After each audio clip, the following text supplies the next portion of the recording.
আসসালামু আলাইকুম রহমতুল্লাহ বরকাতুহু।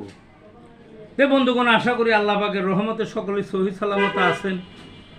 তো কবি গাজী আক্কাস আলী ইউটিউব চ্যানেল 017140885009 এর পক্ষ থেকে আপনাদের সকলের প্রতি রইল একান্ত আন্তরিক শুভেচ্ছা ভালোবাসা।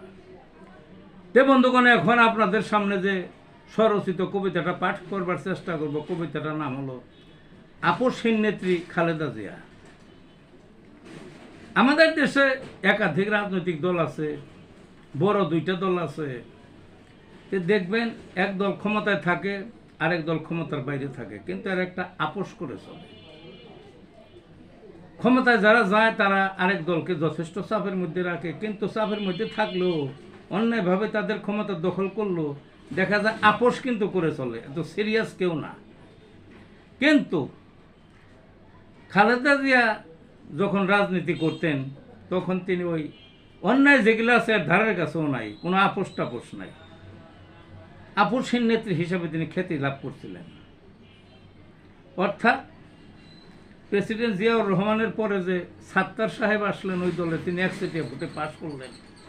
এরশাদ সম্পূর্ণ অবৈধভাবে বিএনপির কাছ থেকে ক্ষমতাটা নিয়ে গেল, কিন্তু তিনি আপোষ করেন নাই, এরশাদের সাথে আপোষ করেন নাই। অন্যান্য দল আছিল, আওয়ামী লীগ আছিল, আরো যত আছে আপোষ করছে, কিন্তু তিনি আপোষ করেন নাই। তিনি যতদিন জীবিত ছিলেন অন্যায়ের বিরুদ্ধে ছিলেন এবং তিনি অন্যায়কারীদের সাথে কখনো আপোষ করেন নাই। তা আসুন কবিতাটার মধ্যেই দেখা যাক কবি কি বলছেন। আপসহীন নেত্রী খালেদা জিয়া, এই হলো কবিতাটার নাম।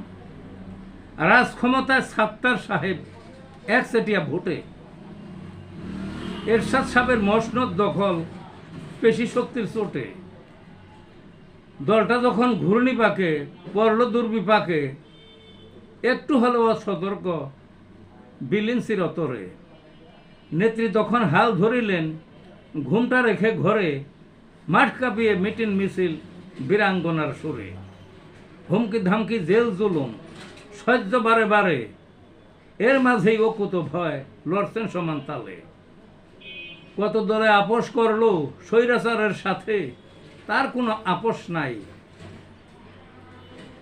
অশোক জেল খেটে, তিনবারের প্রধানমন্ত্রী সত্যিকারের ভোটে, দেশের সেবায় আত্মনিয়োগ সকল স্বার্থ ভুলে, আপসহীন নেত্রী তিনি খ্যাতি জগৎ জোরে। এই ছিল বন্ধুগণ কবিতাটা। ভালো থাকুন।